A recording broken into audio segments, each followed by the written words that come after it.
En titre ce soir, le poulet local, symbole de nos traditions culinaires et fierté de nos campagnes, cède progressivement sa place au poulet de race amélioré ou importé. Une situation qui suscite des initiatives fortes afin de renverser la tendance. Diobas Écologie et Société, dans cette optique, a créé un programme ambitieux de 9 groupes de recherche-action dont fait partie la coopérative Ratamanagré des éleveurs de Tamsé dans la commune de Nîmes. Des précisions dans un instant. Bonsoir à vous, chers téléspectateurs, et merci de toujours choisir Faso Brunet TV pour vous informer. Je vous le disais à l'instant, la pérennisation de la volaille de race locale au Burkina Faso reste un défi majeur dû à l'envahissement du marché des poulets de race améliorés ou importés. À nous, dans la province du Kourouego, la coopérative Ratamanagré des éleveurs de Tamsé, avec l'appui de Diobas Écologie et Société, tente d'inverser la tendance et relever les défis auxquels sont confrontés l'élevage traditionnel. Une de nos équipes a fait l'immersion dans une ferme située au village de Tamsé, dédiée uniquement à l'élevage traditionnel. Je vous propose de suivre ce reportage pour comprendre davantage. Nous sommes au village de Tamsé, province du Kourouego, dans la région de Oubri. Sur ce site, c'est l'élevage de la volaille purement locale qui est mis en avant par ce groupe de recherche Action, accompagné et soutenu par l'ONG Diobas. C'est une dynamique qu'on a voulu enclencher. Donc à partir de ça, ce qu'on pense, comme on a fait aussi avec d'autres activités, à partir du noyau, donc les gens vont se passer des poulets et la production va augmenter dans le village. Voilà. C'est des membres de notre réseau, qui est le réseau Diobas, qui est un réseau qui existe depuis les années 90, qui a été formalisé dans les années 94. Et leur production, même, ils produisent, ils donnent beaucoup. L'entretien même n'est pas compliqué comme les métis. Puisqu'il y a d'autres volailles, il faut utiliser de la lumière, voilà, plus, voilà. Mais ça, en tout cas, même en termes de l'hygiène, souvent, ils sont résistants. Mais les métis, non. Alors que nous sommes dans le local. Ici, pas de place pour les poulets de race améliorée ou importés. L'ONG Diobas et ses partenaires accompagnent en plus de cette coopérative 9 autres groupes de recherche Action avec pour objectif de permettre à ces éleveurs de pérenniser la production des poulets de race locale au détriment des races améliorées. Et nous faisons de la recherche action paysanne. Et c'est dans ce cadre-là qu'ils ont dit on va essayer de sélectionner des volailles les plus vigoureux dans la race locale, essayer d'aboutir à une race beaucoup plus performante. Et donc, c'est ce qui est en train de débarrer ici. Je pense qu'ils sont vraiment... On est au début, mais vous voyez déjà, en 7 mois, les résultats sont importants. Les jeunes coqs qui sont là, vous pouvez les vendre à 5 000, à 4 500, à 4 000. Bon, il y en a pour 3 000 aussi. Donc, en rien de temps même, tu peux devenir riche facilement. Malgré que ces éleveurs soient confrontés à une baisse de compétitivité de volailles locales concurrencées par des poulets importés, force est de constater que la volaille locale est toujours reconnue pour ses nombreuses qualités. Cela est nécessairement dû à une bonne alimentation. Les aliments, même, c'est nous-mêmes on a fabriqué. Voilà, avec l'accompagnement de l'association Diobas Burkina, voilà, on a participé à des formations, donc on sait comment fabriquer les aliments. L'activité est une source de revenus à en croire ces éleveurs. Pour ce qui est du prix, de légères variations sont observées. Les prix restent cependant dans une marge raisonnable et accessible pour la majorité des consommateurs. Aujourd'hui, quand on dit produisons et consommons local, je pense qu'il y a des possibilités réelles au niveau du pays. C'est ce qu'il faut encourager, le développement à la base. Voilà. Je crois que c'est une initiative qu'on peut considérer sur ce point-là. Ce programme ambitieux d'accompagnement des 9 groupes de recherche-action initiés par Diobas a posé les bases solides d'un élevage paysan amélioré, valorisant la génétique locale tout en intégrant des innovations techniques accessibles qui permettront d'atteindre les objectifs nationaux de la politique consommant locale.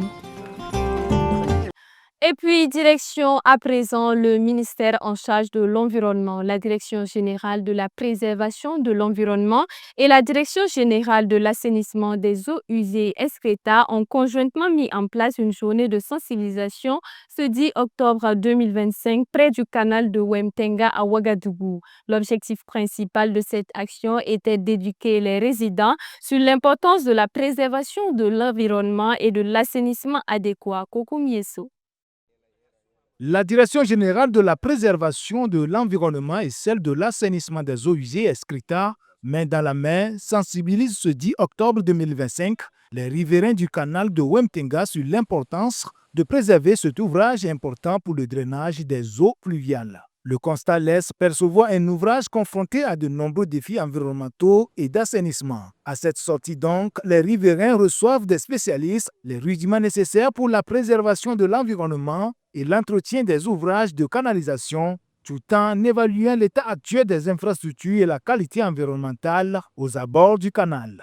En vue de prévenir les mauvaises actions qui ont certainement un effet sur le canal, donc, nous avons déployé une quinzaine d'agents sur le terrain pour sensibiliser de part et d'autre du canal.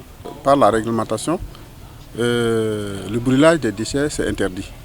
Voilà, parce que quand vous brûlez, il y a des substances qui sont dégagées, donc c'est la matière organique qui brûle. Donc il y a des gaz toxiques qui sont émis, notamment la dioxine, il y a les furanes. Il y a aussi des gaz à effet de serre qui sont émis, le CO2 et bien d'autres. Voilà, qui ont un effet sur le climat. Cette opération, ponctuée de discussions avec les riverains, a fait ressortir les problèmes liés à l'accumulation de déchets, de pollution de l'eau et de risques sanitaires qui pèsent sur la zone. Avant, il y a des femmes qui venaient chercher, mais du coup, il y a un bac à ordures un peu à 20 mètres, 30 mètres d'ici. Mais apparemment, la mairie n'arrive plus à venir s'en débarrasser. Donc, on n'a plus rien où jeter les ordures. Donc c'est sauf qu'il peut donc avec la saison pluvieuse, les gens jetaient ça dans le canal, éclos, mais ça part à la forêt. Vous tous vous savez que ça part à la forêt au barrage. Donc je pense que. Pas chercher d'autres solutions. Puisque bon, même si on met les ordures dans la poubelle, il n'y a même pas quelqu'un pour débarrasser. Donc on fait comment avec ça? Ça va mettre nos enfants seront en danger, nos mamans dans les domiciles, donc on n'a pas le choix. Les agents du jour ont souligné l'importance d'une grande implication de la communauté pour assurer la propriété et la sécurité environnementale aux abords de ce canal d'évacuation. Ils ont exposé les actions prévues pour améliorer la gestion des déchets et renforcer les infrastructures d'assainissement dans cette zone urbaine. Les gens sont vraiment très réceptifs. Voilà. Eux-mêmes ils savent que ce que certains ménages font, c'est pas normal. Voilà. Donc ils appellent en tout cas à renforcer effectivement ces actions de sensibilisation et certains même en tout cas vont jusqu'à réclamer les sanctions envers les riverains qui ne respectent pas en tout cas la réglementation en matière de gestion des eaux usées et des déchets. Cette sortie s'inscrit dans le cadre de l'aménagement de ce canal qui va débuter dans les mois à venir. D'une part, l'aménagement de ce canal démontre une volonté plus large des autorités de concilier développement urbain et protection de l'environnement afin d'assurer un cadre de vie plus sain et durable pour les populations de Wemtenga et alentours. Et comme toujours, un tour d'horizon pour terminer ce journal. Les informations au ministère en charge de l'environnement et celui en charge de l'agriculture seront abordées dans ce commentaire signé Colette Ilvoudou. Dans l'optique de s'assurer du démarrage effectif des opérations et d'évaluer les premières actions menées dans les régions du Djoro, des Tanouya et du Guiriko, Dr Rassabalga Dominique Sawadogo, chargé de mission du ministre d'État, ministre en charge de l'Agriculture, a conduit du 30 septembre au 5 octobre 2025 une mission de suivi de la campagne nationale de vaccination contre les maladies animales prioritaires. Après 6 jours de visite terrain, Le chargé de mission s'est dit satisfait de l'engagement des agents de terrain et de la dynamique enclenchée pour l'atteinte des objectifs de la campagne. Satisfaction également du côté des éleveurs venus en nombre qui n'ont pas manqué de saluer les efforts du gouvernement en faveur de la protection durable du cheptel contre les principales maladies animales. Dr Rassa Balga Dominique Sawadogo encourage les équipes à maintenir leur mobilisation et à intensifier les actions de sensibilisation auprès des éleveurs.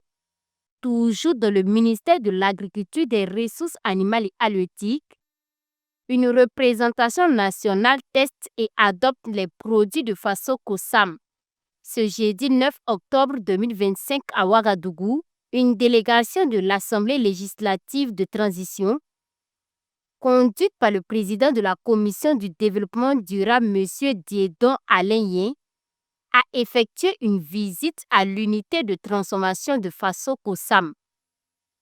Constater de manière concrète le bon fonctionnement de cette entreprise stratégique au service de la souveraineté alimentaire nationale, tel est l'objectif de cette visite. Une occasion pour les députés d'apprécier les efforts consentis en matière de transformation locale du lait et de la valorisation des produits du terroir. Et puis échange du ministre en charge de l'environnement Roger Barreau avec l'ambassadrice du Brésil pour terminer cette session d'information. Reçue en audience ce jeudi 9 octobre 2025, elle salue la participation du Burkina Faso à la 30e conférence des partis qui se tiendra du 10 au 21 novembre à Belém dans le nord du Brésil. Une rencontre mondiale sur l'environnement qui offre de nombreuses opportunités aux deux pays pour le renforcement de la collaboration en matière d'environnement. En ce qui concerne les préparatifs, tout est fin prêt du côté du Burkina Faso, selon le ministre Roger Barreau. Le pays sera représenté par une délégation d'experts à ce Conseil du monde sur l'environnement. La COP30 connaîtra donc la participation des pays signataires de la Convention cadre des Nations Unies sur les changements climatiques. Nous sommes au terme de cette session d'information. Merci à vous de nous avoir suivis. Nous vous souhaitons un agréable week-end. Au revoir et à la semaine prochaine pour d'autres éditions sur Faso Green TV. Au revoir.